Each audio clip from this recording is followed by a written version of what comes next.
அந்த பொதுவான தலைப்பு, விதைக்கப்பட்ட விதைகள் உறங்குவதில்லை. இந்த தலைப்பின் கீழாக ஏற்கனவே 2 பிரசங்கங்களை நாம கேட்டிருக்கிறோம். இந்த தலைப்பை பற்றியும் இந்த தலைப்பின் கீழாக நாம் என்ன படிக்க போகிறோம் என்பதை பற்றிய அறிமுக பிரசங்கமாக முதல் பிரசங்கத்தையும், 2வது பிரசங்கத்துல ஆண்டவராகிய இயேசு கிறிஸ்துவுக்கு விசுவாசமாக இருந்து முதல் இரத்த சாட்சியாக மரித்த ஸ்தேவானை பற்றி நாம் சிந்தித்து பார்த்தோம். இன்றைக்கு இது 3வது பிரசங்கம். இந்த 3வது பிரசங்கத்திலையும் ஒரு குறிப்பிட்ட தலைப்பின் கீழாக நாம் படிக்க போகிறோம். இன்னைக்கு நாம பார்க்க போகிறது யாருடைய வரலாற்றை பற்றினா, ஆண்டவராகிய இயேசு கிறிஸ்து தன்னுடைய அப்போஸ்தலர்களாக தெரிந்து கொண்ட 12 அப்போஸ்தலர்களின் சாட்சியுள்ள மரணத்தை பற்றி நாம் பார்க்க போகிறோம். தொடர்ந்து இந்த பிரசங்கங்கள்ல நாம பார்க்கிறதெல்லாம் என்னன்னா, ஆண்டவராகிய இயேசு கிறிஸ்துவின் மேலிருந்த விசுவாசத்தின் காரணமாக இந்த உலகத்தில் பல பாடுகளையும் துன்பங்களையும் அனுபவித்து ஆண்டவருக்காக தங்களுடைய உயிரை கொடுத்த மனிதர்களின் வாழ்க்கை வரலாற்றைத்தான் நாம பார்த்து கொண்டிருக்கிறோம். அப்படி ஸ்தேவானுடைய மரணத்தை குறித்து பார்த்தோம். இன்னைக்கு 12 அப்போஸ்தலர்களுடைய மரணத்தை குறித்து நாம் பார்க்க போகிறோம். ஒரு காரியத்தை நான் உங்களுக்கு சுருக்கமாக விளக்கிவிட்டு அதன் பிறகு செய்திக்குள்ளாக நாம போகலாம். இப்படி நாம படிக்கிற இந்த தொடர் பிரசங்கம், இரத்த சாட்சிகளாக மரித்த மனிதர்களை பற்றி நாம படிக்கிறதினுடைய நோக்கம் என்னன்னா, அவர்களுடைய கொடுமையான மரணங்களை எல்லாம் சொல்லி ஒரு அனுதாபத்தை ஏற்படுத்தி இப்படியெல்லாம் ஆண்டவருக்காக வாழ்ந்திருக்கிறார்களேன்னு அவர்களை உயர்த்துவது நோக்கம் அல்ல. நீங்க அதை புரிஞ்சுக்கணும். இது ஒரு கேரக்டர் ஸ்டடி அல்ல, அல்லது ஒரு குறிப்பிட்ட மனிதனை உயர்வாக பேச வேண்டும் என்பதற்காக பார்க்கிறதல்ல. இந்த பிரசங்கத்தினுடைய நோக்கம் என்ன தெரியுமா? ஆண்டவருடைய வார்த்தையை நினைவு கூர்ந்து அவர் சபைக்கு வரும் துன்பங்களை பற்றி சொல்லியவைகள் எப்படி நிறைவேறின என்பதை பார்த்து, அத்தனை துன்பங்களுக்கு மத்தியிலும் சபை எப்படி வளர்ந்து வருகிறது என்பதை தான் நம்ம பார்க்க போகிறோம். இதுதான் நோக்கம்.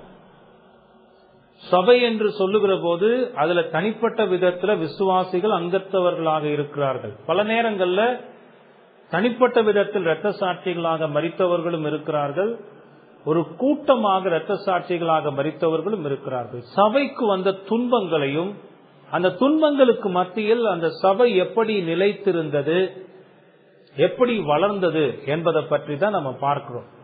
இந்த இரத்த சாட்சிகளாக மரித்த மனிதர்கள் அனைவரும் விதைக்கப்பட்ட விதைகளாக இருக்கிறார்கள். அதுதான் அந்த பிரசங்கத்தினுடைய நோக்கம். ஆக இதை பார்க்கிறதின் மூலமாக அந்த மனிதர்களை உயர்த்துவது நோக்கம் அல்ல, வரலாற்றில் ஆண்டவர் எப்படி மகிமையாக செயல்பட்டிருக்கிறார். சில பேர் தங்களுடைய உயிரையும் கொடுக்க வேண்டியது இருந்தது ஆண்டவருடைய ராஜ்யத்தின் வளர்ச்சிக்காக, சபையின் வளர்ச்சிக்காக என்பதை பார்த்து இப்படிப்பட்ட மரணங்களை எல்லாம் ஆண்டவர் எப்படி பயன்படுத்தி அது சபை வளருவதற்கு உதவியாக இருந்தது என்பதை தான் நம்ம பார்க்க போகிறோம். நாம வாழ்கிற காலமும் கூட ரொம்ப கொடுமையான காலம்தான். சபைகள் பல இடங்கள்ல துன்புறுத்தப்படுகின்றன, விசுவாசிகள் துன்புறுத்தப்படுகிறார்கள். இன்னைக்கு நாம சமாதானத்தோடு இருக்கிறோம், ஆனா உலகத்தின் எல்லா பகுதிகளிலும் இப்படிப்பட்ட சமாதானம் இல்லை. எத்தனையோ இடங்கள்ல இந்த நேரத்துல கூட கர்த்தரை சமாதானத்தோடு ஆராதிக்க முடியாத ஒரு துன்பகரமான சூழ்நிலைகளுக்கு மத்தியில சபைகள் இருக்கின்றன, துன்பப்பட்டு கொண்டிருக்கின்றன. விடுதலையோடு ஆராதிக்க முடியவில்லை, பதுங்கி ஆராதிக்க வேண்டிய சூழ்நிலைகள் எல்லாம் கூட இப்போ இருக்கிற இந்த காலகட்டத்தில் இருக்கிறது. ஆனா இவைகளுக்கு மத்தியிலெல்லாம் ஆண்டவர் தன்னுடைய சபையை பாதுகாக்கிறார், தன்னுடைய சபையை வளர்க்கிறார். அவருக்கு தான் மகிமை போய் சேரணும். ஆகவே அவருடைய மகிமைக்காகத்தான் சபை வரலாற்றை நாம திரும்பி பார்த்து கொண்டிருக்கிறோம். நமக்கும் கூட அதுல நல்ல பாடங்கள் இருக்கு. இறையியல் பூர்வமாக நாம் பல சத்தியங்களை கேட்டு அறிந்திருக்கிறோம். இது வரலாற்று பார்வை. தங்களுடைய துன்பங்களுக்கு மத்தியில் எப்படியெல்லாம் வாழ்ந்து சென்ற மனிதர்கள் வரலாற்றில் இருக்கிறார்கள். அப்ப நமக்கு வர துன்பம்லாம் ஒண்ணுமே இல்லை. அதை நினைச்சு இன்னும் நம்ம விசுவாசத்தில் உறுதியோடு ஆண்டவருக்கு மகிமையாக வாழணுங்கிறது தான் இந்த தொடர் செய்தியினுடைய நோக்கமாக இருக்கிறது. சரி, இன்னைக்கு செய்திக்கான தலைப்பு என்னன்னா, சபையின் அஸ்திபாரம் அப்போஸ்தலர்கள். சபையின் அஸ்திபாரம் அப்போஸ்தலர்கள். இந்த தலைப்பின் கீழாக அப்போஸ்தலர்களுடைய விசுவாசத்தையும் அவர்களுடைய வீர மரணத்தையும் அதன் மூலமாக சபை அனுபவித்த நன்மைகளையும் நாம் பார்க்க போகிறோம்.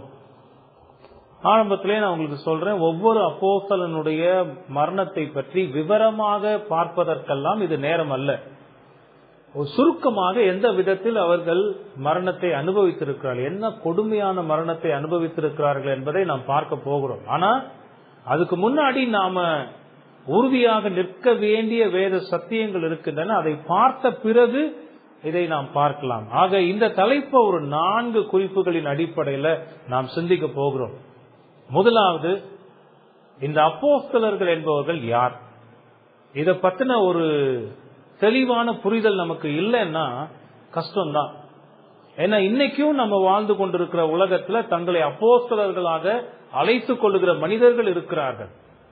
நீங்க அந்த கூட்டங்களுக்கான அழைப்பெல்லாம் பாத்தீங்கன்னா அப்போஸ்தலன் போட்டு ஒரு பேரை போட்டு இவர் அழைக்கிறார் என்று சொல்லுகிறத பாக்குறோம். அது மட்டும் இல்ல, அப்போஸ்தல வரம் பெற்ற அப்படின்னு போட்டு அந்த போஸ்டர்ல நம்ம பாக்குறோம். அப்போ ஒருவேளை ஒரு சந்தேகம் இருக்கலாம், அப்படி அப்போஸ்தலர்கள் இன்னைக்கு இருக்கிறாங்களா, அந்த சந்தேகம்லாம் இருக்கலாம். சோ அதுக்கான ஒரு சுருக்கமான விளக்கத்தை இந்த முதல் குறிப்பு, யார் இந்த அப்போஸ்தலர்கள், அப்போஸ்தலர்களுடைய அழைப்பு, அவர்களுடைய பதவிகளை பற்றிய காரியங்களை முதல்ல பார்க்க போறோம். இரண்டாவது, இந்த அப்போஸ்தலர்களுடைய பணிகளை பற்றி பார்க்க போகிறோம். மூணாவது, இவர்கள் எப்படி மரித்தார்கள், அப்போஸ்தலர்களின் மரணங்கள், அதை பத்தி பார்க்க போறோம். நாலாவது, இவைகள் எல்லாம் நமக்கு என்ன பாடங்களை கற்றுத்தருகிறது, அதை குறித்து நாம் பார்க்க போகிறோம். ஆக இந்த 4 குறிப்புகளின் கீழாக சபையின் அஸ்திபாரம் அப்போஸ்தலர்கள் என்கிற தலைப்பை நாம் சிந்திக்கலாம். முதலாவது குறிப்பு, அப்போஸ்தலர்கள் என்பவர்கள் யார், அல்லது அப்போஸ்தலன் என்ற பெயருக்கு என்ன அர்த்தம், அதற்கான விளக்கத்தை பார்ப்போம். அப்போஸ்தலர்கள் என்ற பெயருக்கு நேரடியான ஒரு அர்த்தம் என்னன்னா, அனுப்பப்பட்டவர்கள் என்பதுதான் அதனுடைய அர்த்தம். இன்னும் கொஞ்சம் குறிப்பா நாம சொல்லணும்னா, ஒரு குறிப்பிட்ட பணிக்காக தெரிவு செய்யப்பட்டு அனுப்பப்பட்டவர்கள் என்பதுதான் அர்த்தம். அப்போஸ்தலன் அப்படின்னா ஒரு குறிப்பிட்ட பணிக்காக தெரிவு செய்யப்பட்டு அனுப்பப்பட்டவர்கள் என்ற அர்த்தம். இப்ப இதுல 3 காரியம் இருக்கிறத பார்க்கலாம்.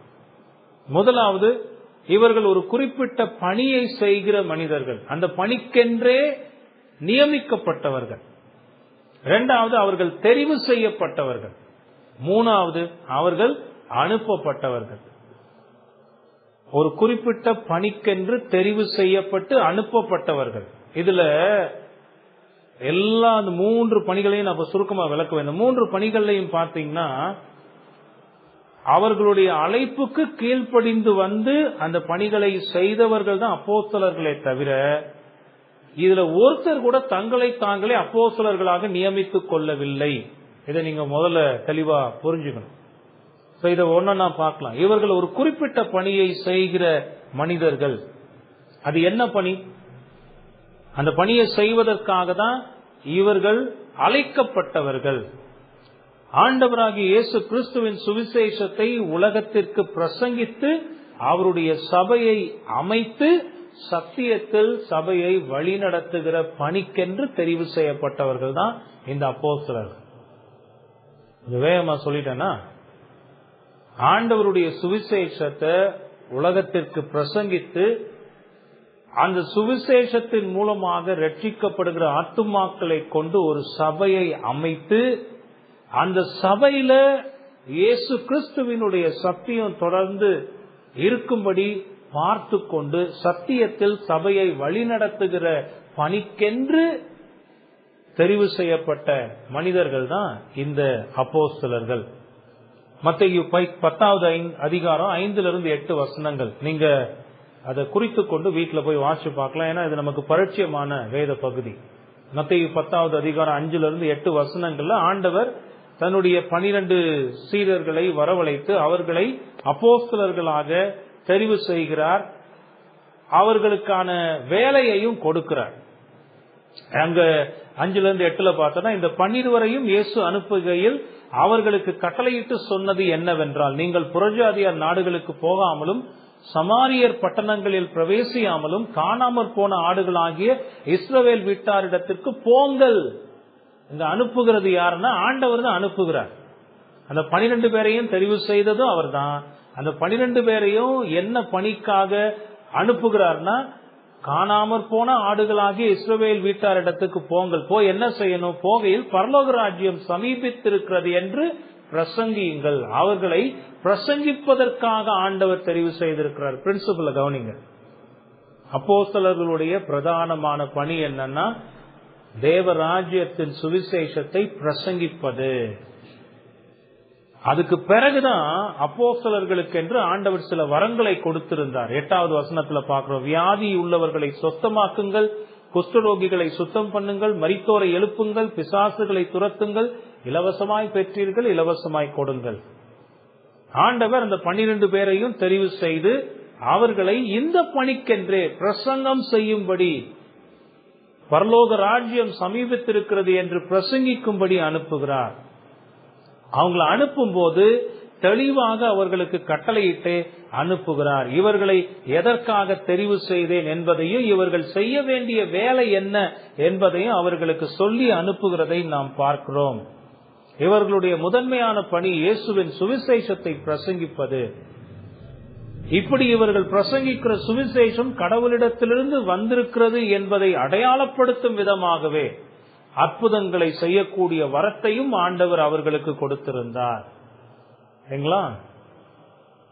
அற்புத அதிசயங்களை செய்கிறத மட்டுமே அவங்க பிரதானமான நோக்கமாக கொண்டிருக்கவில்லை. அவர்களுடைய முதன்மையான வேலை என்னன்னா, தேவராஜ்யத்தின் சுவிசேஷத்தை பிரசங்கிப்பது. அந்த வார்த்தை கடவுளிடத்திலிருந்து வந்திருக்கிறது என்பதை உறுதிப்படுத்தும் விதமாகவே அற்புத அடையாளங்களை செய்யக்கூடிய வரத்தை ஆண்டவர் கொடுத்திருந்தார்.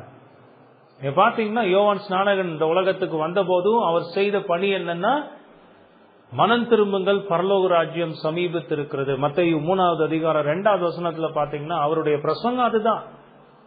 ஆண்டவராகிய இயேசு கிறிஸ்து இந்த உலகத்துல வந்து தன்னுடைய பணியை ஆரம்பித்த போது மத்தேயு 4வது அதிகாரம் 17வது வசனத்துல பாத்தீங்கன்னா, அது முதல் இயேசு மனம் திரும்புங்கள், பரலோக ராஜ்யம் சமீபத்திருக்கிறது என்று பிரசங்கிக்க தொடங்கினார். ஆண்டவர் வந்ததினுடைய நோக்கமும் தேவனுடைய ராஜ்யத்தை பிரசங்கிப்பது. இப்போ இந்த 12 அப்போஸ்தலர்களை தெரிவு செய்து அனுப்புகிறார். அவர்களையும் எதற்காக அனுப்புகிறார் என்றால், தேவராஜ்யத்தின் சுவிசேஷத்தை பிரசங்கிப்பதற்காக. ஆண்டவராகிய இயேசு கிறிஸ்துவும் இந்த உலகத்தில் இருந்தபோது அநேக அற்புதங்களை செய்திருக்கிறார். அவைகள் எல்லாம் அவர் தேவனுடைய குமாரன் என்பதை உறுதிப்படுத்தும் விதமாக அவர் அவைகளை செய்தார்னு பார்க்கிறோம். ஆண்டவராகிய இயேசு கிறிஸ்து இந்த உலகத்தை விட்டு கடந்து போன பிறகு இந்த உலகத்துல அவர் விட்டு சென்ற பணியை செய்வதற்காக அப்போஸ்தலர்கள் தெரிவு செய்யப்பட்டு நியமிக்கப்பட்டார்கள். அவங்களுடைய பணி என்ன? அவங்க தேவராஜ்யத்தின் சுவிசேஷத்தை பிரசங்கிப்பது. 2வது பார்ப்போம். இந்த அப்போஸ்தலர்கள் தெரிவு செய்யப்பட்டவர்கள். எந்த ஒரு மனிதனும் தன்னைத்தானே அப்போஸ்தலனாக நியமித்துக் கொள்ள முடியாது. அப்படி தன்னைத்தானே அப்போஸ்தலன் என்று அழைத்துக் கொள்ளுகிறவனும் தன்னைத்தானே அப்போஸ்தல பதவிக்கென்று நியமித்துக் கொள்ளுகிறவனும் பிசாசின் கைக்கூலி என்பதை தெளிவாக நீங்கள் புரிந்து கொள்ளுங்கள். தான் வேதம் சொல்லுகிற உண்மை. இந்த 12 பேரும் தெரிவு செய்யப்பட்டவர்கள். எத்தனையோ பேர் இருந்திருப்பாங்க ஆண்டவர் இந்த உலகத்துல வாழ்ந்த போது. அத்தனை ஆயிரம் மனிதர்கள்ல தன்னுடைய அப்போஸ்தலர்களாக ஆண்டவர் 12 பேரை மட்டுமே தெரிவு செய்தார். இவர்களை தெரிவு செய்தது ஆண்டவராகிய இயேசு கிறிஸ்து. மத்தேயு 10வது அதிகாரம் 1-4 வசனங்கள்ல அதை நம்ம பார்க்கிறோம். யாரையெல்லாம் அவர் தெரிவு செய்தார், அந்த 12 அப்போஸ்தலர்களுடைய பெயர்கள் என்ன என்பது அங்கு மத்தேயு 10வது அதிகாரம் முதல் 4 வசனங்கள்ல கொடுக்கப்பட்டிருக்கிறது. இவர்கள் எல்லோரையுமே ஆண்டவர் நேரடியாக தெரிவு செய்திருக்கிறார். தெரிவு செய்து நியமிக்கப்பட்டவர்கள் சொல்றோம் பாத்தீங்களா, அதுதான் நீங்க கவனத்துல வைக்கணும். நான் ஏன் இதை மறுபடியும் அழுத்தமா சொல்றேன்னா, இன்னைக்கு தங்களை தாங்களே அப்போஸ்தலர்களாக நியமித்துக் கொள்ளுகிறார்கள். அப்போஸ்தல வரம் பெற்றவர்கள் என்று அறிவித்துக் கொள்ளுகிறார்கள். இன்னைக்கு அப்போஸ்தலர்கள்லாம் உலகத்துல இல்லைங்க. பின்னாடி அதுக்கான காரணத்தை நான் உங்களுக்கு சொல்லுகிறேன் பாருங்க. அப்போஸ்தல பதவி என்பது முதலாக ஆண்டவராகிய இயேசு கிறிஸ்துவால் தெரிவு செய்யப்பட்ட இந்த 12 பெயருக்கு மட்டுமே கொடுக்கப்பட்டது. மத்தேயு 10வது அதிகாரம் முதல் 4 வசனங்கள்ல சொல்லப்பட்ட அந்த 12 பேர். அதன் பிறகு யூதாஸ் காரியத்து ஆண்டவரை காட்டி கொடுத்து தன்னுடைய அப்போஸ்தல பட்டத்தை இழந்து போனான். பழைய ஏற்பாட்டிலேயே அது முன்னுரைக்கப்பட்ட தீர்க்க தரிசனம். அவன் தன்னுடைய பட்டத்தை இழந்து போன போது அந்த இடத்தை நிரப்புவதற்காக அப்போஸ்தலர் முதல் அதிகாரத்துல நாம பார்க்கிறோம், அங்க மத்தியா அப்போஸ்தலனாக தெரிவு செய்யப்படுகிறார். இப்ப அங்க சில வசனங்களை நான் வாசித்து காட்ட விரும்புகிறேன். அப்போஸ்தலர் 1வது அதிகாரத்தை நீங்க திருப்பிக்கிட்டீங்கன்னா 15 26 வசனங்கள்ல இதை நாம் பார்க்கிறோம்.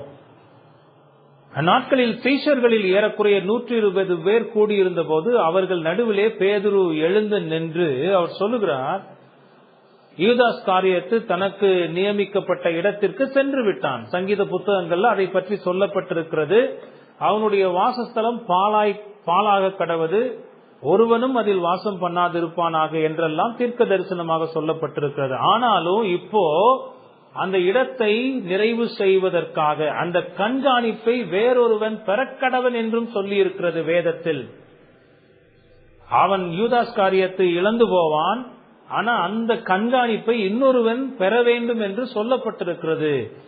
ஆதலால் 21வது வசனத்திலிருந்து பாருங்க. ஆதலால் யோவான் ஞானஸ்நானம் கொடுத்த நாள் முதற்கொண்டு, யோவான் ஸ்நானத்தை பத்தி குறிப்பிடுகிறார், கர்த்தராகி இயேசுவானவர் நம்மிடத்திலிருந்து உயர எடுத்துக் கொள்ளப்பட்ட நாள் வரைக்கும் அவர் நம்மிடத்தில் சஞ்சரித்திருந்த காலங்களில் எல்லாம் எங்களுடனே கூட இருந்த மனுஷர்களில் ஒருவன் அவர் உயிரோடு எழுந்ததை குறித்து எங்களுடனே கூட சாட்சியாக ஏற்படுத்தப்பட வேண்டும் என்றான். இதுதான் கண்டிஷன். அங்க யூதாஸ் காரியத்துக்கு பதிலா இன்னொரு அப்போஸ்தலனை தெரிவு செய்ய போகிற போது அந்த அப்போஸ்தலனுக்குரிய இலக்கணம் என்னன்னு அவங்க நிர்ணயிக்கிறான். பேதுரு நிர்ணயிக்கிற அந்த இலக்கணத்தை பாருங்க. யோவான் ஸ்நானகன் ஞானஸ்நானம் கொடுத்த நாள் முதற்கொண்டு ஆண்டவராகிய இயேசு கிறிஸ்து உயர எடுத்துக்கொள்ளப்பட்ட நாள் வரைக்கும் அவன் நம்ம கூட இருந்தவனா இருக்கணும். ஆண்டவராகிய இயேசு கிறிஸ்துவின் உயிர்த்தெழுதலை குறித்து அவன் சாட்சி கொடுக்கிறவனாக இருக்கணும். இதுதான் கண்டிஷன். இன்னைக்கு இருக்கிற அப்போஸ்தலர்கள்னு தங்களை அழைத்துக் கொள்ளுகிறவர்கள் எங்க யோவான் ஸ்நானகன் காலத்திலிருந்து ஆண்டவர் உயர் எடுத்துக் கொள்ளப்பட்ட காலம் வரைக்கும் வாழ்ந்தார்கள்? அது வேதத்தை மீறுகிற செயல், அநியாயமான செயல். அது செய்யக்கூடாது, அப்படி செய்ய துணியக்கூடாது. ஆக இந்த கண்டிஷன் படி அவங்க 2 பேரை முன்னிறுத்தி, பர்சபா மற்றும் மத்தியா 2 பேரையும் முன்னிறுத்தி அங்க ஜெபம் பண்றாங்க பாருங்க. 24வது வசனத்துல, எல்லாருடைய இருதயங்களையும் அறிந்திருக்கிற கர்த்தாவே, யூதாஸ் என்பவன் தனக்குரிய இடத்துக்கு போகும்படி இழந்து போன இந்த ஊழியத்திலும் இந்த அப்போஸ்தல பட்டத்திலும் பங்கு பெறுவதற்காக இவ்விரண்டு பேரில் தேவரீர் தெரிந்து கொண்டவனை எங்களுக்கு காண்பித்தருளும் என்று ஜெபம் பண்ணி பின்பு அவர்களை குறித்து சீட்டு போட்டார்கள். சீட்டு மத்தியாவின் பேருக்கு விழுந்தது. அப்பொழுது அவன் 11 அப்போஸ்தலர்களுடனே சேர்த்துக் கொள்ளப்பட்டான். பாத்தீங்களா? இப்ப மறுபடியும் அந்த 12 என்கிற அந்த எண் பூர்த்தி அடைந்து விட்டது. இப்படிதான் 12 அப்போஸ்தலர்கள் இருந்தார்கள். இதுக்கு பிறகு வரலாற்றுல வந்த ஒரே ஒரு அப்போஸ்தலன், புறஜாதிகளின் அப்போஸ்தலன் என்று அழைக்கப்படுகிறவர் பவுல். இந்த பவுலை நேரடியாகவே கர்த்தர் அழைத்தார். நீங்க நிருபங்கள் எல்லாம் வாசிச்சு பாத்தீங்கன்னா பவுல் பல இடங்கள்ல சபைகளுக்கு அவர் விளக்குகிறார், எந்த விதத்திலும் நான் மற்ற அப்போஸ்தலர்களை காட்டிலும் குறைவுள்ளவன் அல்ல. அதுக்கான காரணங்களை அவர் விளக்கி இருக்கிறத நாம பார்க்க முடியும். தேவனுடைய ராஜ்யத்தின் சுவிசேஷத்தை சொல்லுவதற்காக தேவனால் தெரிந்து கொள்ளப்பட்ட புறஜாதிகளுக்கான அப்போஸ்தலன் நான். அந்த 13 பேரை தவிர நல்லா உங்க மனசுல பதிய வச்சுக்கோங்க. கடைசியாக அப்போஸ்தலனாக கடவுளால் அழைக்கப்பட்டவன் அப்போஸ்தலனாகிய பவுல். அந்த பவுலுக்கு பிறகு அப்போஸ்தல பட்டம் பதவி கிடையாது.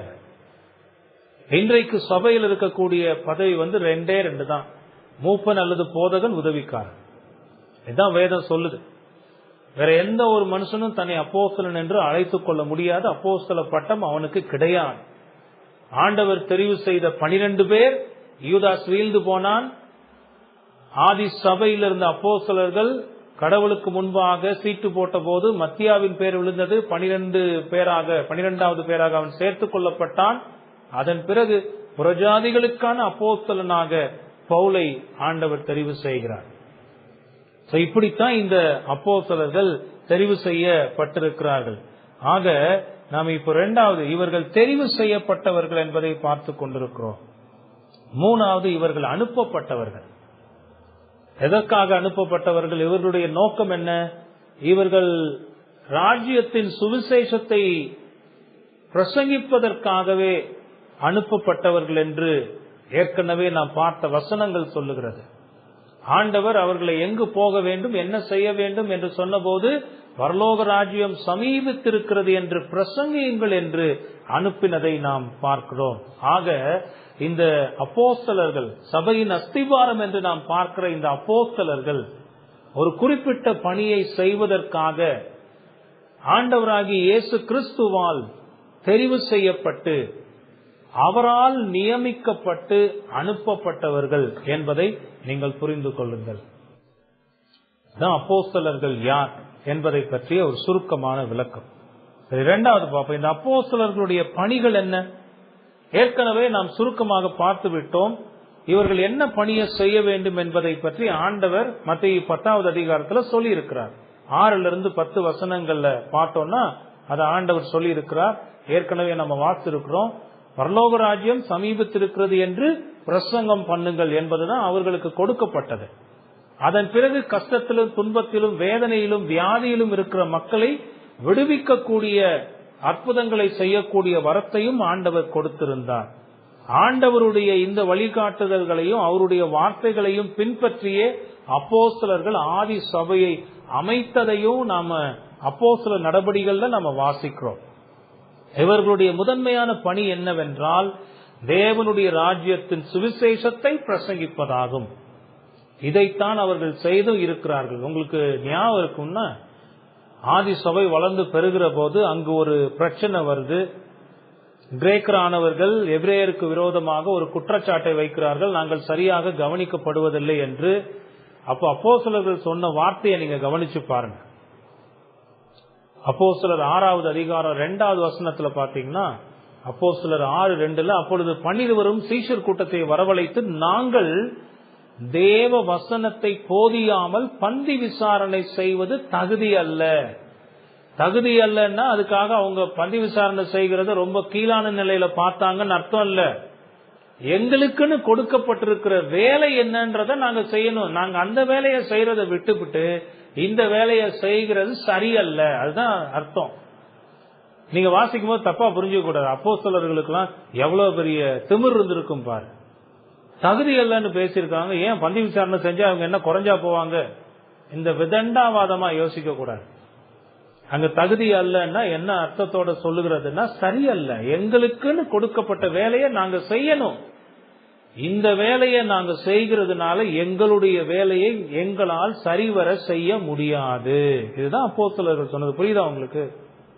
சொல்லிட்டு தான் அவங்க சொல்றாங்க. பாத்தீங்களா? அப்போ ஆண்டவர் என்ன நோக்கத்தோடு இவர்களை தெரிவு செய்து அனுப்பினாரோ அதுல உறுதியா இருந்திருக்கிறாங்க. மத்தேயு 10வது அதிகாரத்துல நம்ம 7வது வசனத்துல பார்த்தோம். பரலோக ராஜ்யம் அவர்களை அனுப்பும் போது பரலோக ராஜ்யம் சமீபித்திருக்கிறது என்று பிரசங்கியுங்கள். உங்களுடைய நோக்கம், உங்களுடைய கவனம் முழுவதும் எதாக இருக்கணும்னா தேவ ராஜ்யத்தின் சுவிசேஷத்தை பிரசங்கிப்பதாக இருக்கணும். அதான் ஆண்டவருடைய கட்டளை. அதுலதான் அப்போஸ்தலர்கள் உறுதியாக இருந்தார்கள். நாங்க வேற எதையும் செய்ய வரல. நீங்க அப்படியே இக்காலத்து அப்போஸ்தலர்களை ஒப்பிட்டு பாத்தீங்கன்னா பிரசங்கம் பண்ண அவர்கள் வரல. முதல்ல அப்போஸ்தலன் கிடையாது, ஏற்கனவே பார்த்துட்டோம். அவனுடைய நோக்கம் என்னன்னா கடன் பிரச்சனையை தீர்ப்பது, பில்லி சூனியத்தை எடுத்து விடுவது, நோய்களிலிருந்து விடுவிப்பது, இதன் மூலமாக தன்னுடைய செல்வத்தை பெருக்கிக் கொள்வது. வர்றவன் கஷ்டத்தோட வந்து கஷ்டத்தோட தான் போக போறான், நோயோட வந்துதான் நோயோட போக போறான். ஆனா ஒரு கூட்டம் இப்படி திரள சேர்ந்துச்சுன்னா பல லட்சம் வருமானம். அதுல அவர் ரொம்ப சந்தோஷமா போய்கிட்டு இருக்கிறார். அதற்கான நியாய தீர்ப்பு நாள்ல அவர் பதில் சொல்லணும். அது நமக்கு தேவையில்லை, நம்ம வெற்றுவோம். ஆனா உண்மையான அப்போஸ்தலன்களாக இருந்த இந்த சபையின் அஸ்திபாரங்கள் அவங்க என்ன செஞ்சிருக்கிறாங்க பாருங்க. பந்தி விசாரணை செஞ்சா எங்களுடைய வேலையை செய்ய முடியாது. ஆகவே சபைக்கு ஒரு ஆலோசனை கொடுத்து உதவிக்காரர்களை தெரிவு செய்து நியமிக்க சொல்லி அப்படித்தான் அந்த பணியை அவர்கள் செய்திருக்கிறார்கள். அப்போஸ்தலனாகிய பவுல் கூட தன்னை மற்ற அப்போஸ்தலர்களோடு ஒப்பிட்டு கொரிந்து சபைக்கு எழுதுகிற போது அப்போஸ்தலர்களுடைய அடையாளங்கள் தன்னிடமிருந்தும் வெளிப்படுவதை நீங்கள் கவனியுங்கள் என்று 2 கொரிந்தியர் 12வது அதிகாரத்தில் அவர் சொல்லி இருக்கிறார். 2 கொரிந்தியர் 12:12 நீங்க பாத்தீங்கன்னா, அப்போஸ்தலனுக்குரிய அடையாளங்கள் ஆவன எல்லா விதமான பொறுமையோடும் அதிசயங்களோடும் அற்புதங்களோடும் வல்லமைகளோடும் உங்களுக்குள்ளே நடப்பிக்கப்பட்டதே. தன்னை ஒரு அப்போஸ்தலன், தேவனால் தெரிந்து அனுப்பப்பட்ட அப்போஸ்தலன் என்பதை அங்கு அவர் விளக்குகிறத நாம பார்க்கிறோம். இந்த பவுலோடு அப்போஸ்தல பதவி முடிவடைந்து விட்டது என்பதையும் வேதம் நமக்கு காட்டுகிறது. அதுக்கு பிறகு வந்த சபையில் இருந்த யாருமே தங்களை அப்போஸ்தலர்கள் என்று அழைத்துக் கொள்ளவில்லை. அதற்கு பின்பு சபைக்கு வந்த சபை தலைவர்களாக அதிகாரிகளாக இருந்த யாருமே தங்களை அப்போஸ்தலர்கள் என்று அழைத்துக் கொள்ளவே இல்லை. எவ்வளவு பேரை நாம பார்க்கிறோம், பெரிய பெரிய மனிதர்களை பார்க்கிறோம். இவங்கள ஒருத்தரை கூட நாம அப்போஸ்தலர்கள்னு தங்களை தாங்களே அவர்கள் அழைத்துக் கொள்ளவில்லை என்பதை நாம கவனிக்கிறோம். ஆக இதுவரைக்கும் 2 குறிப்பு பார்த்திருக்கிறோம். இந்த அப்போஸ்தலர்கள் யார் என்பதை குறித்து பார்த்திருக்கிறோம். அவர்களுடைய அழைப்பு நியமனத்தை பற்றி பார்த்திருக்கிறோம். இப்ப அடுத்து அவர்களுடைய பணிகளை பற்றி பார்த்திருக்கோம். அவர்கள் எதற்காக அனுப்பப்பட்டார்கள், நியமிக்கப்பட்டார்கள் பார்த்தோம். இனி 3வது முக்கியமாக இப்ப நம்ம பார்த்துக்கிட்டு இருக்கிற இந்த தொடர் பிரசங்கத்தோடு தொடர்புடைய இந்த அப்போஸ்தலர்களுடைய மரணங்களை குறித்து பார்க்க போகிறோம். அது நேரடியாக வர்றதுக்கு முன்பதாக இந்த அப்போஸ்தலர்களை பற்றிய அடிப்படையான வேத சத்தியத்தை சொல்லி அதை புரிந்து கொண்டு இதை பார்ப்பது நல்லது என்பது தோன்றினது. ஆகவே இதை உங்களுக்கு சொல்லி இருக்கிறேன். இப்ப அந்த அப்போஸ்தலர்களுடைய மரணங்களை குறித்து நாம் பார்க்கலாம். இந்த 13 அப்போஸ்தலர்களில் அப்போஸ்தலனாகிய யோவானை தவிர மற்ற அனைவருமே கிறிஸ்துவுக்காக இரத்த சாட்சிகளாக மரித்திருக்கிறார்கள் என்று வரலாறு கூறுகிறது. சபை வரலாற்றை நாம் திரும்பி பார்க்கிற போது அப்போஸ்தலனாகிய யோவான் மட்டுமே இயற்கையான மரணத்தை, வயது முதிர்வின் காரணமாக இயற்கையான மரணத்தை அடைந்திருக்கிறார். மற்ற அத்தனை அப்போஸ்தலர்களும் மிக மிக கொடுமையான விதத்தில் கொலை செய்யப்பட்டிருக்கிறார்கள். ஆண்டவருக்காக இரத்த சாட்சிகளாக மரித்திருக்கிறார்கள். சிலரை சிலுவையில் அறைந்திருக்கிறார்கள், சிலரை சிறைச்சேதம் செய்திருக்கிறார்கள். சிறைச்சேதம் என்கிற வார்த்தைக்கு என்ன அர்த்தம்னா, தலையை தனியா துண்டித்து எடுத்து விடுவது. அதுக்கு பேர் தான் சிறைச்சேதம்னு பேர். சிலர் கல்லால் அடிக்கப்பட்டு கொலை செய்யப்பட்டிருக்கிறார்கள். கல்லெறிந்து கொள்ளுதல்னு சொல்றோம்ல, அந்த மாதிரி சிலருடைய உடலை வெட்டி சிதைத்திருக்கிறார்கள். அப்படிப்பட்ட கொடுமையான மரணங்களை எல்லாம் இந்த அப்போஸ்தலர்கள் அனுபவித்திருக்கிறார்கள். ஒவ்வொருவரா ரொம்ப சுருக்கமாக நாம் பார்க்கலாம். முதலாவது யாக்கோபை குறித்து பார்க்கலாம். இவர் செபதேயுவின் மகன், அப்போஸ்தலனாகிய யோவானுடைய மூத்த சகோதரர். வேதத்தில் நம்ம பார்க்கிறோம், யாக்கோபு மற்றும் யோவான் 2 பேர், இவங்க ட்வின்ஸ் வேற நம்ம பார்க்கிறோம். சோ இவருடைய மரணம் ரொம்ப கொடுமையான மரணமாக பார்க்கப்படுகிறது. இந்த யாக்கோபு தான் 12 அப்போஸ்தலர்கள்ல முதலாக இரத்த சாட்சியாக மரித்தவர். கிபி 44வது நூற்றாண்டுல, அதாவது ஆண்டவராகிய இயேசு கிறிஸ்து எடுத்துக்கொள்ளப்பட்ட அதுக்கு பிறகு கிபி 44வது ஆண்டுல ஏரோது அக்ரிப்பா என்கிற மன்னனால் தலை துண்டிக்கப்பட்டு கொலை செய்யப்பட்டதாக அப்போஸ்தலர் 12வது அதிகாரத்திலேயே நாம் வாசிக்கிறோம். அந்த அப்போஸ்தலனுடைய மரணத்தை பற்றி அப்போஸ்தலர்களையே நாம பார்க்கிறோம். அப்போஸ்தலர் 12:1 பார்த்தோம்னா 1-2 வசனங்கள்ல, அக்காலத்திலே ஏரோது ராஜா சபையிலே சிலரை துன்பப்படுத்த தொடங்கி யோவானுடைய சகோதரனாகிய யாக்கோபை பட்டயத்தினாலே கொலை செய்தான். பாத்தீங்களா, நம்ம பார்க்கணும். அப்போ அத்தோடு மட்டும் இல்லாம அது யூதருக்கு பிரியமா இருந்தது என்று கண்டு அநேக கிறிஸ்தவர்களை அவன் துன்பப்படுத்த தொடங்கினான், கொலை செய்ய ஆரம்பித்தான் என்றும் பின்ன வரக்கூடிய வசனங்கள் நமக்கு சொல்லுகிறது. யாக்கோப அவன் ஏரோது சிறைச்சேதம் பண்ணி கொலை செய்ததை பார்க்கிறோம். இதுல ஒரு வரலாற்று சம்பவமும் இருக்கு. அது என்னன்னா, இந்த வரலாற்று எழுத்தாளர்னு ஒருத்தரை இங்க அறிமுகப்படுத்துகிறாங்க. கிளெமெனஸ் அலெக்சாண்ட்ரினஸ் என்று ஒரு மனிதன். கிளெமென்ஸ் அலெக்சாண்ட்ரினஸ் அப்படிங்கிற வரலாற்று ஆசிரியர். அவர் யாக்கோபுடைய இந்த கொலை செய்யப்படுகிற அந்த கடைசி நேரத்தை பத்தி அவர் விளக்குகிற போது, யாக்கோபு ரொம்பவே தைரியத்தோடு எந்தவித சலனமும் கவலையும் பயமும் அச்சமும் இல்லாம ரொம்ப தெளிவாக இருந்திருக்கிறார். பாருங்க, நான் ஒன்னு சொல்ல விரும்புகிறேன். நீங்க வரலாற்றுல எந்த ரத்த சாட்சி எடுத்து பார்த்தாலும் அழுகையின் கண்ணீரோடு பயத்தோடு நடுக்கத்தோடு மரித்த ஒரு மனிதரையும் பார்க்க முடியாது. ஸ்தேவானை குறித்து அவருடைய மரணத்தை பார்த்தோம். ஸ்தேவான் எத்தனை தெளிவுள்ளவராக, எத்தனை தைரியத்தோடு, அவனுடைய முகம் அந்த மரண நேரத்துல தேவதூதனுடைய முகத்தை போல் இருந்ததுன்னு வேதம் சொல்லுது. அவ்வளவு தெளிச்சி. இங்க யாக்கோபும் அப்படித்தான் ரொம்ப தைரியத்தோடு அவருடைய மரண இடத்திற்கு சென்றிருக்கிறார். இப்ப இந்த கிளெமென்ஸ் அலெக்சாண்ட்ரினஸ் எழுதும் போது சொல்றார், மரணத்தை எதிர்கொள்ள யாக்கோபு சென்ற தைரியத்தையும் நம்பிக்கையையும் பார்த்து இந்த யாக்கோபை கடத்தி அழைத்து சென்ற ஒருவன், இந்த கைது செய்து அழைத்துட்டு போவான்ல, அதுல ஒருத்தர் என்ன செஞ்சிருக்கிறான்னா, யாக்கோபுக்கு முன்பாக முழங்கார் படியிட்டு தன்னுடைய செயலுக்காக மன்னிப்பு கேட்டு தன்னையும் கிறிஸ்தவனாக எல்லாருக்கும் முன்பாக அறிக்கையிட்டானான். இது எத்தனை பெரிய ஆச்சரியமான செயல் நீங்க யோசிச்சு பாருங்க. விதை விழுந்தாதான் முளைக்கும்.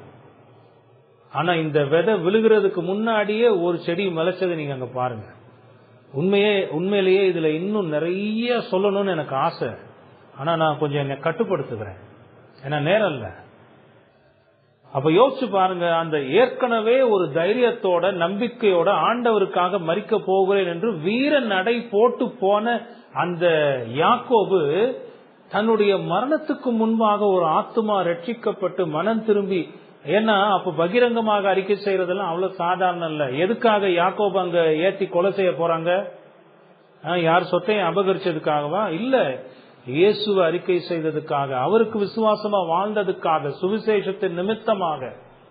ஆனா மரணத்துக்கு முன்பதாகவே இன்னொருத்தன் அவருக்கு முன்னாடி முழங்கால் படியிட்டு அவன் மன்னிப்பு கேட்கிறான். பாருங்க, மன்னிப்பு கேட்டு தன்னை கிறிஸ்தவனாக அறிக்கை செய்கிறான். எத்தனை ஒரு அற்புதமான ஒரு செயல் பாருங்க. அவருடைய மரணத்துக்கு முன்பதாக அவர் பார்த்த அருமையான செயல்.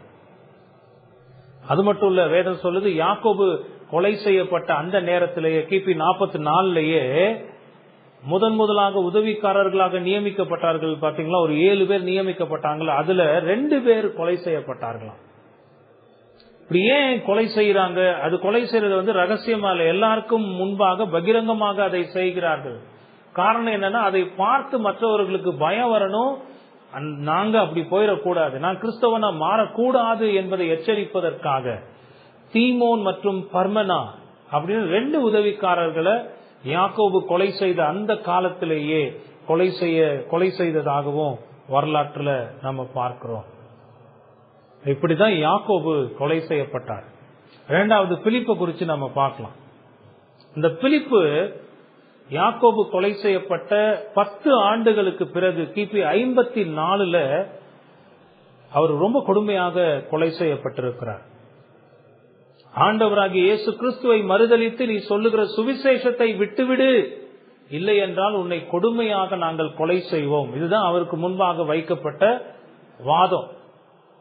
பிலிப்பு கொஞ்சம் கூட கவலையே படாம, நீங்க என்னை என்ன செய்தாலும், எத்தனை துன்பப்படுத்தினாலும், எத்தனை கடினமாக என்னை கஷ்டப்படுத்தினாலும், என்னுடைய சரீரத்தை எவ்வளவு வேதனைக்கு உட்படுத்தினாலும் என் ஆண்டவரை நான் ஒருபோதும் மறுதலிக்க மாட்டேன், அவரை நான் விட்டு விலக மாட்டேன் சொன்னது நிமித்தமாக பிலிப்பை சவுக்கால் அடித்து, அந்த சவுக்கால் அடித்துன்னு சொல்லுகிறது வரலாற்று ஆசிரியர்கள் சொல்லுகிறாங்க, அவருடைய சரீரம் பிற்கப்பட்டதாக சொல்லுகிறார்.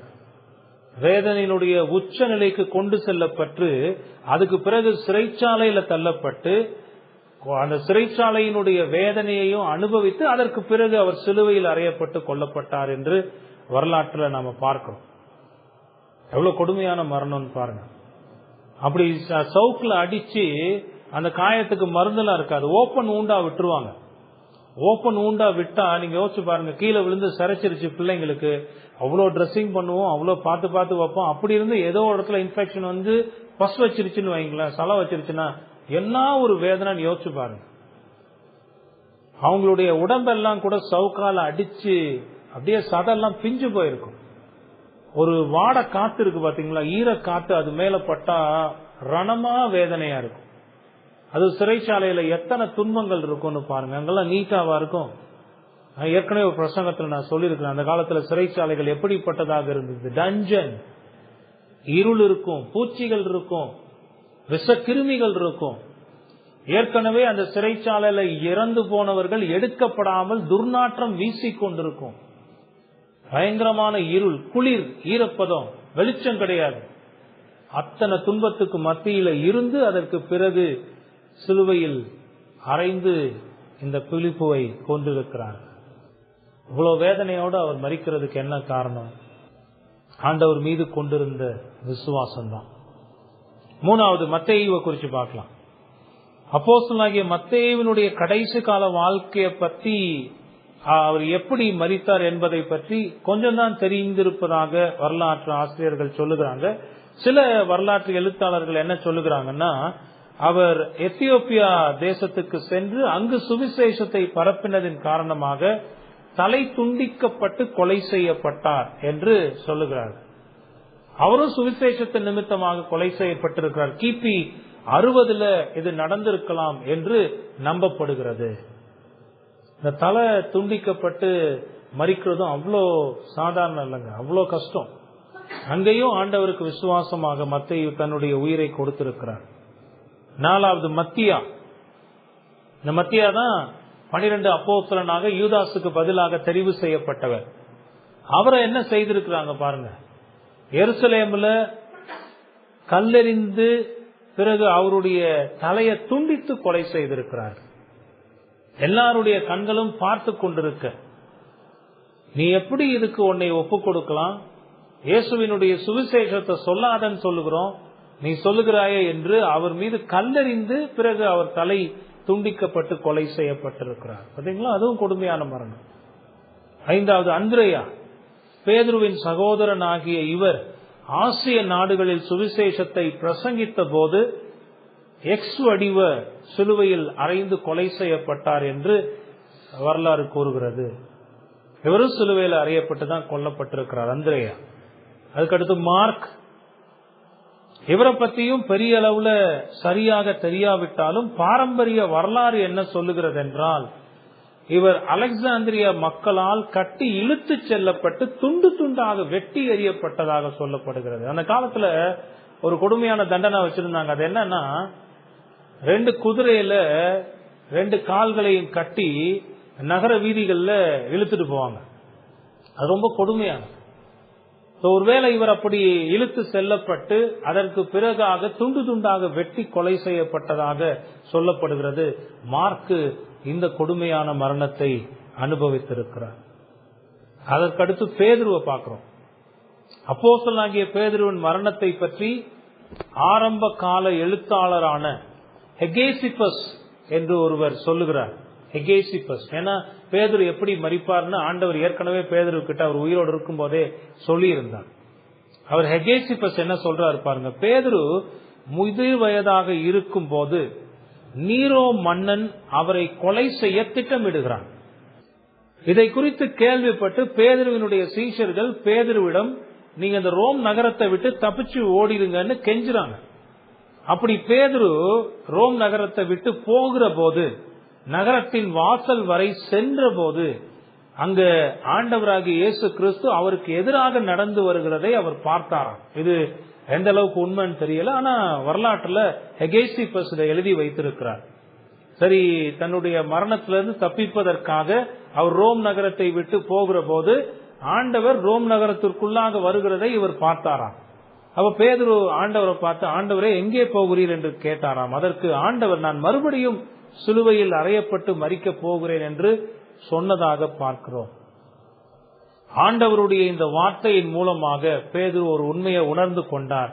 இது தன்னுடைய மரணத்துக்கான நேரம் என்பதை உணர்ந்து மறுபடியுமாக அவர் நகரத்திற்குள் வந்து அப்போ அவரை கைது செய்து அவரை சிலுவையில் அடிக்க போகிறார்கள். அப்ப பேதுரு சொன்னது என்னன்னா, நீங்க என்னை நேராக சிலுவையில் அறைய வேண்டாம், என்னை தலைகீழாக சிலுவையில் அறையுங்கள். என்னுடைய ஆண்டவருக்கு ஒப்பாக மரிப்பதற்கு நான் எந்த விதத்திலும் தகுதியானவன் அல்ல, என்னை தலைகீழாக சிலுவையில் அடிங்கள் என்று சொல்லி அப்படி தலைகீழாக சிலுவையில் அறையப்பட்டு பேதுரு மரித்ததாக நாம் பார்க்கிறோம். சிலுவை மரணமும் ரொம்ப கொடுமையானது. ஒருவேளை நானா யோசிச்சு பார்த்தேன், ஆண்டவர் சிலுவையில மரித்த போது எத்தனை வேதனை அடைந்திருப்பார். இந்த பேதுரு ஆண்டவரை மறுதளித்ததுனால எத்தனை துன்பங்களை அனுபவித்திருப்பார். அவர் சிலுவையில் தொங்குகிற போது அதுவும் தலைகீழ எப்படி இருக்கும்னு யோசிச்சு பாருங்க. அத்தனை வேதனைகளையும் அவர் உணர்வு பூர்வமாக அனுபவித்திருப்பார். ஆனாலும் அதற்கு மத்தியில் அவர் ஆண்டவரை மறுதளிக்கவில்லை. அடுத்ததாக பவுல், சவுலாக இருந்த இந்த மனிதனை ஆண்டவர் பவுலாக மாற்றுகிறார். அப்போஸ்தலர் 9வது அதிகாரத்தில் தன்னுடைய அப்போஸ்தலனாக தெரிவு செய்து அழைக்கிறார். கிபி 61வது ஆண்டுல அவர் வந்து ரோம சிறைச்சாலையில அடைக்கப்படுகிறார். அங்கிருந்து அந்த சிறைச்சாலையில் இருக்கும்போது தான் 3 நிருபங்களை அழகா எழுதுறார். எபேசியர், பிலிப்பியர், கொலோசையர்லாம் அந்த சிறைச்சாலையிலிருந்து எழுதப்பட்டது. அவருடைய சிறையிருப்பு 3 காலம் இருந்திருக்கிறது. கிபி 64வது ஆண்டுல அவர் விடுவிக்கப்படுகிறார். அவர் விடுதலை அடைந்திருக்கிறார். ஆனா அந்த நேரத்தில் ரோம பேரரசனாக இருந்த அந்த நீரோ மன்னன் அவன் ரோம் நகரத்தை எரிப்பதற்கு திட்டமிட்டு கொண்டிருந்திருக்கிறான். அவன் திட்டமிட்டு அந்த பழிய கிறிஸ்தவர்கள் மீது போட முடிவு செய்திருக்கிறான். அந்த நேரத்துலதான் கிறிஸ்தவர்கள் மிக கொடுமையான துன்பங்களை அனுபவித்திருக்கிறார்கள். அந்த நேரத்தில் பவுல் மீண்டுமாக கைது செய்யப்பட்டு சிறையில் அடைக்கப்படுகிறார். அப்போ அந்த போதகர்களுக்கான நிருபங்கள் எல்லாம் எழுதப்பட்டதாக சொல்லப்படுகிறது. அப்படி சிறையில் அடைக்கப்படுகிறார். அதன் பிறகு அவர் மீது சுமத்தப்பட்ட குற்றம் ராஜாவுக்கு எதிராகவும் தேசத்துக்கு எதிராகவும் இவன் செயல்படுகிறான் என்பது உறுதி செய்யப்பட்டு மரண தண்டனைக்கு நியமிக்கப்பட்டார். கிபி 66 அவர் தலை துண்டிக்கப்பட்டு கொலை செய்யப்படுகிறார். சிறைச்சேதம் செய்யப்பட்டு பவுல் கொலை செய்யப்படுகிறார்.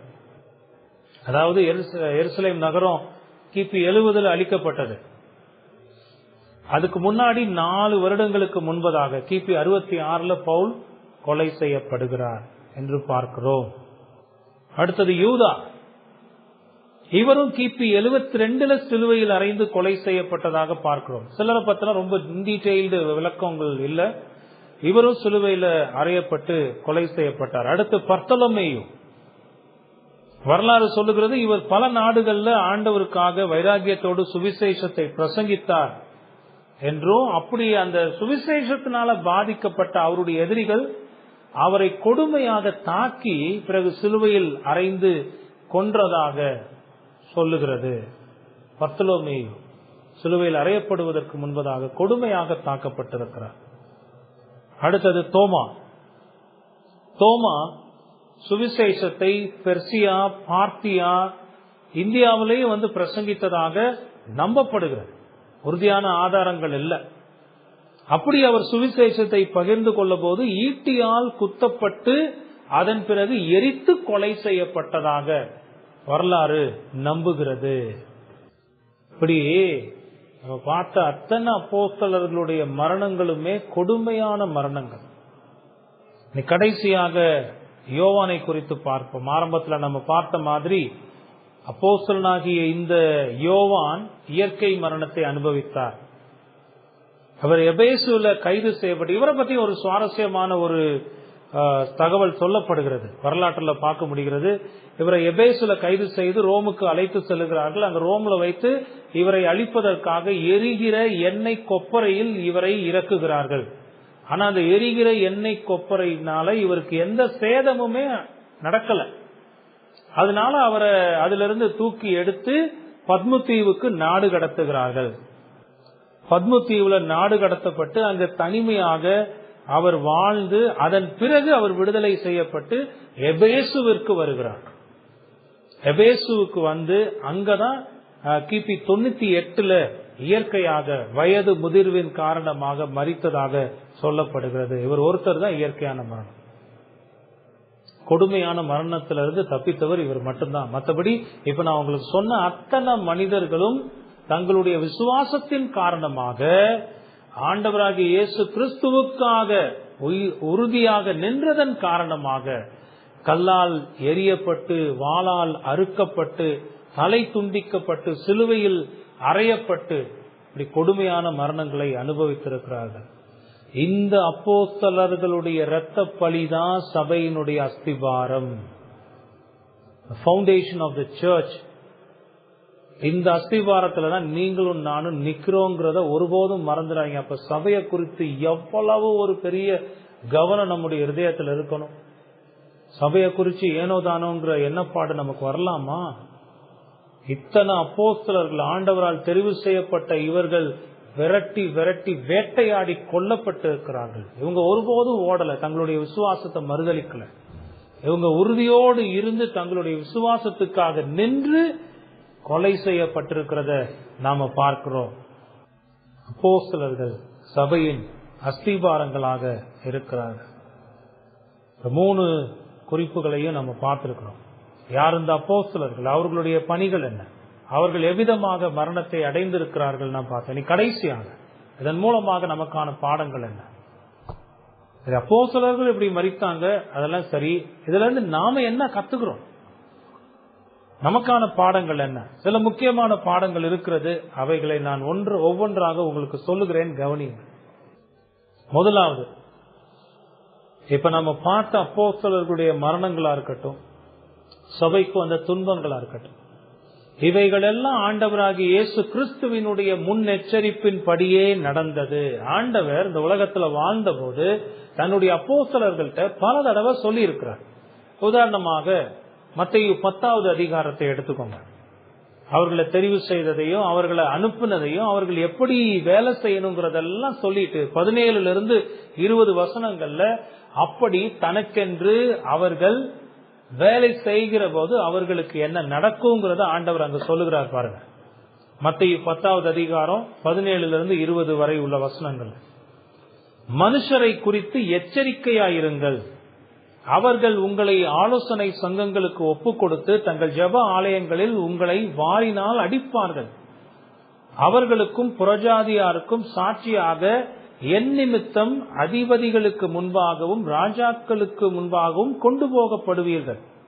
அவர்கள் உங்களை ஒப்புக் கொடுக்கும் போது எப்படி பேசுவோம் என்று கவலைப்படாதிருங்கள். நீங்கள் பேச வேண்டுவது அந்நேரத்திலே உங்களுக்கு அருளப்படும். பேசுகிறவர் நீங்கள் அல்ல, உங்கள் பிதாவின் ஆவியானவரே உங்களிலிருந்து பேசுகிறவர் என்று ஆண்டவர் சொல்லி இருக்கிறார். லூக்கா 12வது அதிகாரத்திலே இதே 11-12 வசனங்கள்ல ஆண்டவர் சொல்ற அந்த வார்த்தைகளை நம்மால பார்க்க முடியும். அவர் சொல்றார், நீங்க ஜெப ஆலயங்களுக்கு கொண்டு போய் விடப்படுவீர்கள். ஆலோசனை சங்கத்துல உங்களை கொண்டு போய் விடுவாங்க. ஸ்தேவானை விசாரித்த மாதிரி, பவுல விசாரித்த மாதிரி, இப்படி இன்னும் அப்போஸ்தலர்கள் எல்லாம் விசாரித்தது போல விசாரித்து துன்பப்படுத்தி கொலை செய்வார்கள். என் நிமித்தமாக இவைகளை எல்லாம் உங்களுக்கு செய்வார்கள் என்று ஆண்டவர் சொல்லி இருந்தார். லூக்கா 21வது அதிகாரம் 12-14 வசனங்கள்ல பாருங்க. லூக்கா 21வது அதிகாரம் 12-14 வசனங்கள்ல, இவைகளெல்லாம் நடப்பதற்கு முன்னே என் நாமத்தின் நிமித்தம் அவர்கள் உங்களை பிடித்து உங்களை கைது செய்வாங்க, உங்களை துன்பப்படுத்துவாங்க, உங்களை கொலையும் செய்வாங்க. இதுக்கெல்லாம் என்ன காரணம்னா, என் நாமத்தின் நிமித்தம் உங்களை பிடித்து ஜெப ஆலயங்களுக்கும் சிறைச்சாலைகளுக்கும் ஒப்புக் கொடுத்து ராஜாக்கள் முன்பாகவும் அதிபதிகள் முன்பாகவும் உங்களை இழுத்து துன்பப்படுத்துவார்கள்.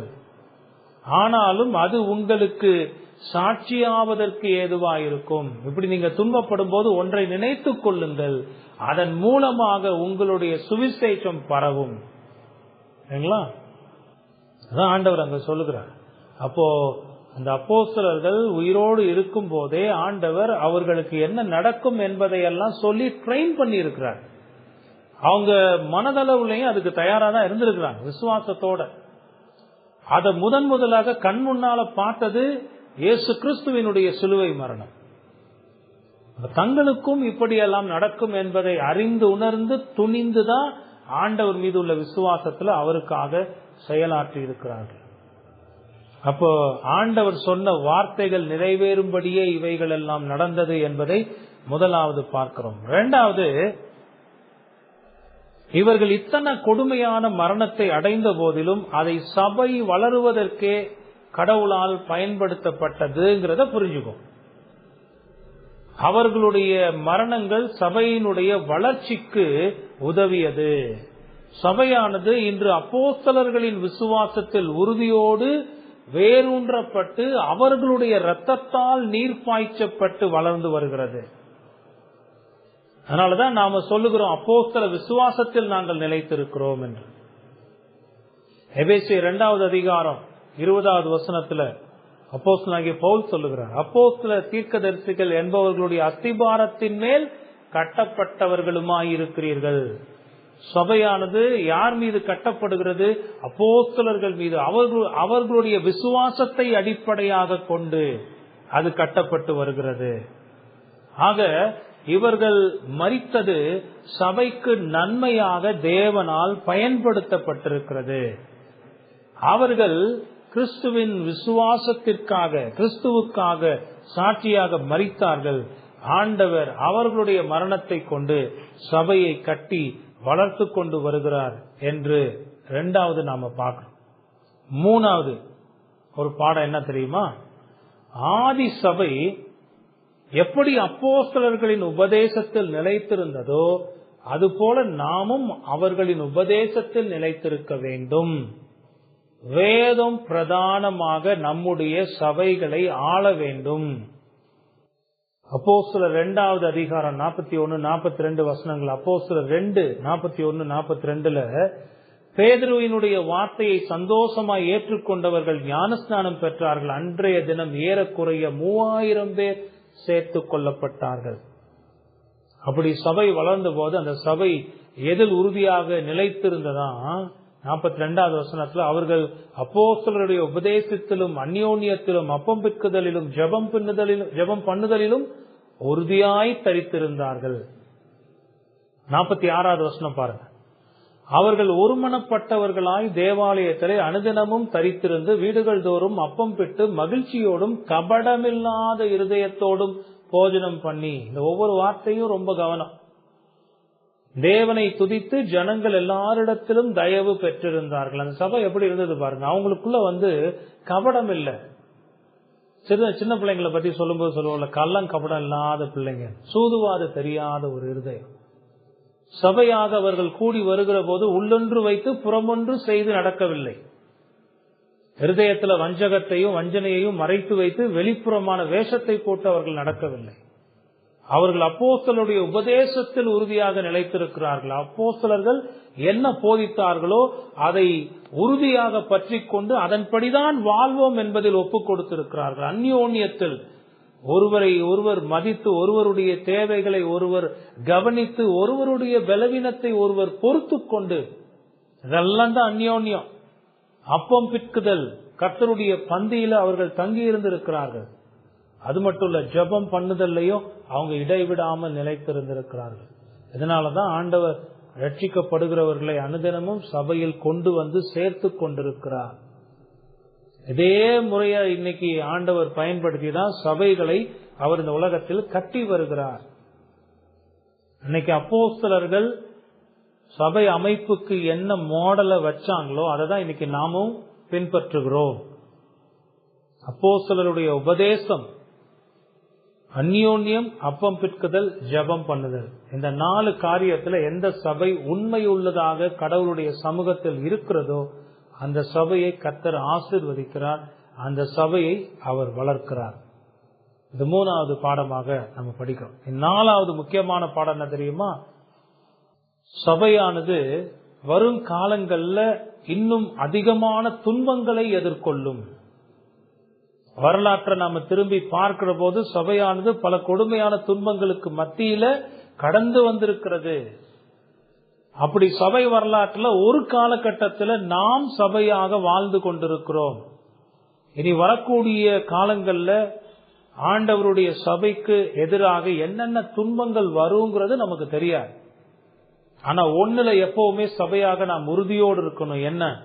எத்தனை கொடுமையான துன்பங்கள் வந்தாலும் அந்த துன்பங்களுக்கு மத்தியில் நாம் நம்முடைய விசுவாசத்தை காத்துக்கொண்டு கிறிஸ்துவுக்கு சாட்சியாக சபையில் நிலைத்து வாழ வேண்டும் என்பதுதான் அந்த உறுதியான நம்பிக்கையா இருக்கணும்.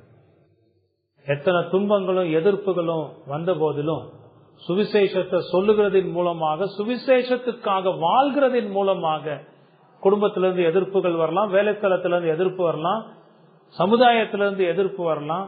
இப்படி என்ன எதிர்ப்பு வந்தாலும் நான் என் ஆண்டவராகிய இயேசு கிறிஸ்துவின் சுவிசேஷத்துக்காக வாழ்வேன்.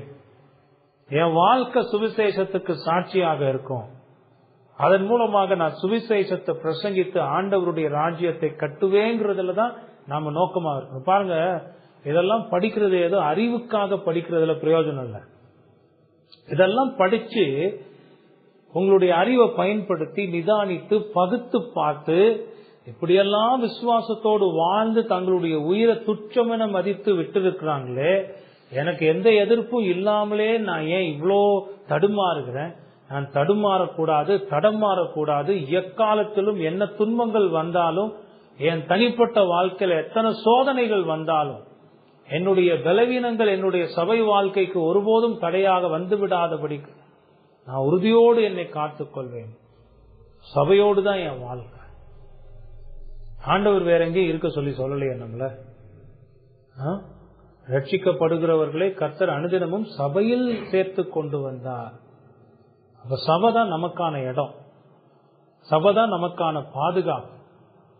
இந்த வைராகியம் உங்க இருதயத்தில் இருக்கான்னு நீங்க யோசிச்சு பாருங்க.